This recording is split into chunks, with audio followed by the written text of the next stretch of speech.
तर हे काय आहे विषय ते चला सांगतो तुम्हाला पुढे. जय हरी मंडळी, आज होती चतुर्थी. तर आधी घेतलं आपण गणपती बाप्पाचं दर्शन आणि थेट आलो आपण आर्य समाजावर. आर्य समाज मंदिरात येण्याचं कारण असं होतं की स्वर्गीय डॉक्टर विमा तावडे यांचा आज स्मृती दिन होता. त्यानिमित्त ब्लड कॅम्पचं आयोजन केलेलं होतं आणि गावातल्या प्रतिष्ठित नागरिकाच्या हातून उद्घाटन झाल्याच्या नंतर कॅम्पला झाली सुरुवात.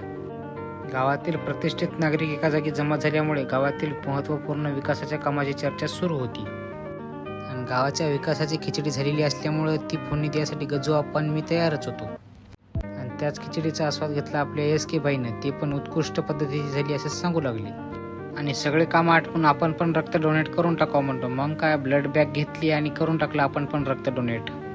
आणि रक्तदान केल्याच्या नंतर येण्याच्या थेट जावयासारखी सोय केली. तुम्ही पण रक्तदान करतच जा. आणि रक्तदान करून आपण आला आपल्या दुसऱ्या कामासाठी म्हणजेच की फोटोशूटसाठी. ते पण आपण 180च्या स्पीडनं सणांना पेरडी करून घेतला आणि नंतर बड्डे बॉयला बड्डेच्या शुभेच्छा देऊन आपला दिवस इथंच संपवतो. तर भेटू आपल्या पुढच्या व्लॉगमध्ये. तोपर्यंत रामकृष्ण हरी.